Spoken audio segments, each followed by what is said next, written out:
ছাত্ৰ-ছাত্ৰীসকল তোমালোকক মোৰ চেনেললৈ স্বাগতম জনাইছো। আজি তোমালোকৰ বাবে মই লৈ আহিছো BA 4th চেমৰ অসমীয়া মাইনৰ পেপাৰ অসমীয়া লোক সাহিত্যৰ অধ্যয়ন নামৰ পেপাৰখনৰ কেইটামান ইম্পৰ্টেন্ট কুৱেশ্যন আমি ভিডিঅটো আৰম্ভ কৰো। ফাৰ্ষ্টৰ কুৱেশ্যনটো হৈছে কালচাৰ শব্দটো কোনে কিমান চনত ব্যৱহাৰ কৰিছিল? এনসাৰটো হ'ল খ্ৰীষ্টপূৰ্ব 1865 চনত এডৱাৰ্ড টাইলাৰে সৰ্বপ্ৰথমে ব্যৱহাৰ কৰিছিলে। তাৰ পিছৰ কুৱেশ্যনটো হৈছে কালচাৰ শব্দটো কোন ভাষাৰ শব্দৰ পৰা আহিছে? ইয়াৰ অৰ্থ কি? এনসাৰটো হ'ল কালচাৰ শব্দটো মূল হ'ল লেটিন ভাষাৰ কুল ধাতুজাত কলেৰ বা কালচাৰৰ অৰ্থাৎ হ'ল কুলতুৰা। কুলৰ বা কালচাৰ শব্দটোৰ অৰ্থ কৰ্ষণ কৰা অথবা খেতি কৰা। লেটিন ভাষাৰ কুল ধাতুৰাজ কলৰ বা কুলতুৰা শব্দমূলৰ পৰা কালচাৰ শব্দটো উদ্ভৱ। তাৰ পিছৰ কুৱেশ্যনটো হৈছে কৃষ্টি শব্দটো কিহৰ পৰা উৎপন্ন হৈছে? এনসাৰটো হ'ল কৃষ্টি শব্দটো কৃষ ধাতুৰ পৰা উৎপন্ন হৈছে। কৃষ বা কৰ্ষণৰ লগত কৃষ্টিৰ ওতঃপ্ৰোত সম্পৰ্ক। খেতিৰ বাবে হাল বোৱা বা কোৰ মৰা কাৰ্যৰ নাম কৃষ্টি। এই কৃষ্টি সংস্কাৰ কৰি লোৱাই হ'ল সংস্কৃতি। ইয়াৰ পিছৰ কুৱেশ্যনটো হৈছে সুমাং লীলা কি? এনসাৰটো হ'ল সুমাং লীলা হ'ল মণিপুৰৰ এক পৰম্পৰাগত নাট্য অনুষ্ঠান য'ত পুৰুষে নাৰীৰ চৰিত্ৰ অভিনয় কৰে আৰু মহিলাই পুৰুষৰ চৰিত্ৰত অভিনয় কৰে। সুমাং লীলা শব্দটোৰ অৰ্থ হ'ল চোতালৰ প্ৰদৰ্শন। তাৰ পিছৰ কুৱেশ্যনটো হৈছে অসমৰ সত্ৰসমূহত পালন কৰা যিকোনো এটা উৎসৱৰ নাম লিখা। এনসাৰটো হ'ল অসমৰ সত্ৰসমূহত পালন কৰা উৎসৱসমূহ নাম হ'ল ফাকুৱা, ৰাস, ভাওনা। তাৰ পিছৰ কুৱেশ্যনটো হৈছে দৰং ৰাজবংশাৱলী কোনে লিখিছিল? এনসাৰটো হ'ল শংকৰদেৱে লিখিছিল। পিছৰ কুৱেশ্যনটো হৈছে লোক সংস্কৃতি কি? এনসাৰটো হ'ল লোক সংস্কৃতি বুলিলে মৌখিক সাহিত্য আৰু ভৌতিক লোকজীৱনৰ সমষ্টিকে বুজা যায়। তাৰ পিছৰ কুৱেশ্যনটো হৈছে অসমৰ পৰম্পৰাগত লিখন পদ্ধতিত দৈবদ্ধ দুবিধ সামগ্ৰীৰ নাম লিখা। এনসাৰটো হ'ল অসমৰ চাহ আৰু অসমৰ ৰেচম। তাৰ পিছৰ কুৱেশ্যনটো হৈছে প্ৰাচীন অসমৰ যিকোনো দুখন প্ৰত্নতাত্ত্বিক স্থানৰ নাম লিখা। এনসাৰটো হ'ল সূৰ্য পাহাৰ আৰু দেওপাহাৰ। তাৰ পিছৰ কুৱেশ্যনটো হৈছে হোজাগিৰি নৃত্য কি?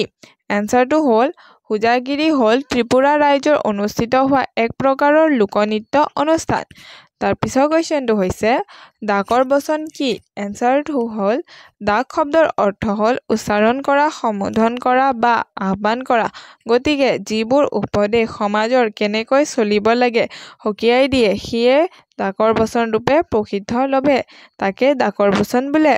তাৰ পিছৰ কুৱেশ্যনটো হৈছে ডাকে আগবঢ়োৱা যিকোনো এটা পৰামৰ্শ আগবঢ়োৱা।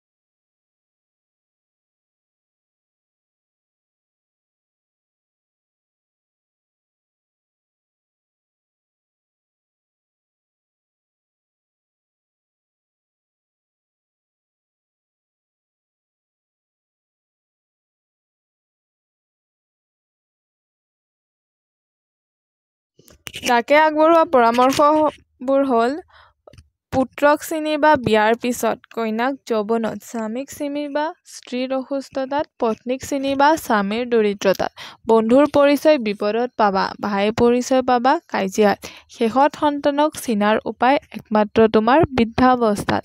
তাৰ পিছৰ কুৱেশ্যনটো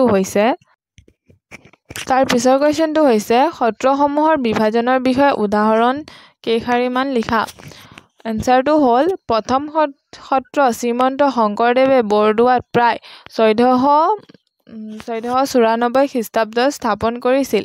ইয়াৰ পিছত মাধৱদেৱে দামোদৰদেৱ, হৰিদেৱ, গোপালদেৱ এই প্ৰতিষ্ঠানৰ সম্প্ৰসাৰণ কৰিছিল। আৰম্ভণিতে সত্ৰ মাত্ৰ এক প্ৰকাৰৰ আছিল। শংকৰদেৱে প্ৰয়াণৰ পিছত সম্প্ৰদায় আৰু আচৰণ ভেদে অসমৰ সত্ৰসমূহ বিভিন্ন সংহতিত বিভক্ত হয়। প্ৰথমে ইয়াক দুটা পন্থাত বিভক্ত কৰা হয়, মহাপুৰুষীয়া আৰু দামোদৰীয়া।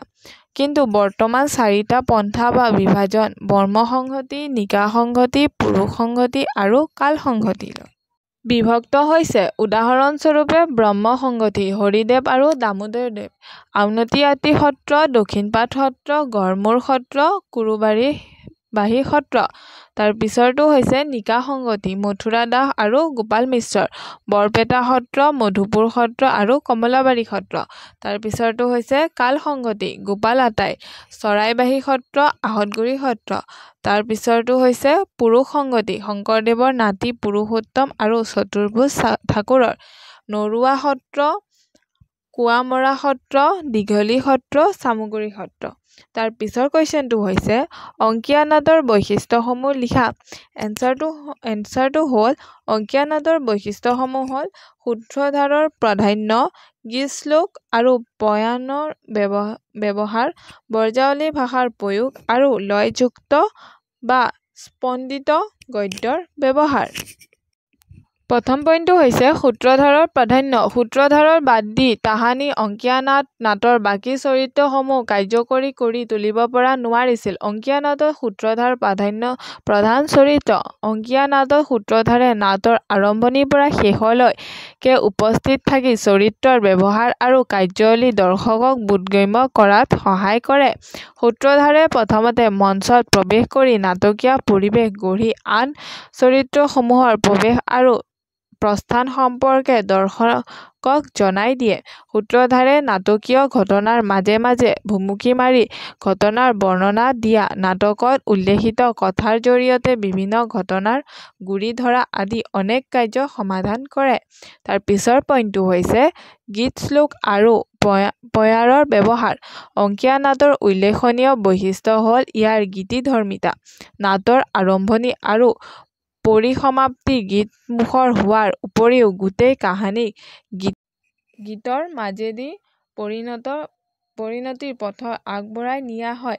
অংকীয়া নাটসমূহত ৪ প্ৰকাৰৰ গীত পোৱা যায়: ভক্তি প্ৰধান আৰু গুৰুৰ গম্ভীৰ ভক্তিমা, ৰাগ তালযুক্ত অনুভূতিশীল গীত, পয়াৰ আৰু প্ৰৱেশৰ গীত। অংকীয়া নাটত ৪ প্ৰকাৰৰ ভতিমা পোৱা যায়: দেৱভতিমা, ৰাজভতিমা, নাটভতিমা আৰু গুৰুভতিমা। তাৰ পিছৰ পইণ্টটো হৈছে ব্ৰজাৱলী ভাষাৰ প্ৰয়োগ। অংকীয়া নাটৰ আন এক উল্লেখযোগ্য বৈশিষ্ট্য হ'ল ইয়াৰ ভাষা।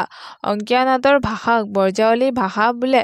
ড সত্যেন্দ্ৰনাথ শৰ্মাদেৱৰ মতে মৈথিলী আৰু অৱহট্য ভাষাৰ লগত অসমীয়া প্ৰকাশ ৰীতি বা ঠাঁচ আৰু শব্দাৱলীৰ সংযোগ কৰি অসমীয়া ব্ৰজাৱলী ভাষাৰ সৃষ্টি হৈছে। মুঠতে ব্ৰজাৱলী কোনো অঞ্চলৰ ভাষা নহয়, নৱবৈষ্ণৱ ধৰ্ম প্ৰচাৰৰ উদ্দেশ্যে সৃষ্টি কৰা এটি কৃত্ৰিম সাহিত্যিক ভাষা। তাৰ পিছৰ পইণ্টটো হৈছে লয়যুক্ত গদ্য বা স্পন্দিত গদ্যৰ ব্যৱহাৰ। অংকীয়া নাটৰ এটি উল্লেখযোগ্য বৈশিষ্ট্য হ'ল লয়যুক্ত গদ্য বা স্পন্দিত গদ্যৰ ব্যৱহাৰ। অংকীয়া নাটৰ গদ্যই কথা ৰীতি অনুসৰণ নকৰি এটা সুকীয়া ৰীতি অনুসৰণ কৰিছে। অংকীয়া ভাওনাত গদ্যাংশবোৰ সূত্ৰধাৰ আৰু ভাৱৰীয়াবোৰে সুৰ লগাই মাতে আৰু বাক্যবোৰৰ অন্তধ্বনিৰ মিল আৰু অনুপ্ৰাসৰ সঘনে প্ৰয়োগ তথা সুৰ অনুসৰি শব্দ বিন্যাসে নাটৰ গদ্যক সাধাৰণ গদ্যৰ পৰা স্বকীয়তা প্ৰদান কৰিছে। অংকীয়া গদ্যক বৃত্তগন্ধি কোৱা হয়। তাৰ পিছৰ কুৱেশ্যনটো হৈছে ইউনেস্কোৰ বিশ্ব ঐতিহ্য হিচাপে নিৰ্ধাৰণ হ'বলৈ কোন দুটা চৰ্ত আৱশ্যক? এনচাৰটো হ'ল ইউনেস্কোৰ বিশ্ব ঐতিহ্য হিচাপে নিৰ্ধাৰিত হ'বলৈ প্ৰয়োজন হোৱা চৰ্ত দুটা হ'ল: প্ৰথমটো হৈছে অসাধাৰণ বিশ্বব্যাপী মূল্য। স্থানটোক সাংস্কৃতিক বা প্ৰাকৃতিক ঐতিহ্যৰ অসাধাৰণ গুৰুত্ব প্ৰতিনিধিত্ব কৰিব লাগিব, যিটো কেৱল সেয়া দেশৰ অস্তিত্বৰ বাবেই নহয়, মানৱতাৰ বাবেও মহত্বপূৰ্ণ হ'ব লাগিব। তাৰ পিছৰ পইণ্টটো হৈছে অখণ্ডতা আৰু সুৰক্ষা। স্থানটোৱে ইয়াৰ সততা আৰু অখণ্ডতা বজাই ৰাখিব লাগিব, অৰ্থাৎ সেয়া ভালদৰে সংৰক্ষিত অৱস্থাত থাকিব আৰু গুৰুত্বপূৰ্ণ পৰিৱৰ্তন বা অৱনতিৰ পৰা মুক্ত থাকিব। ধন্যবাদ।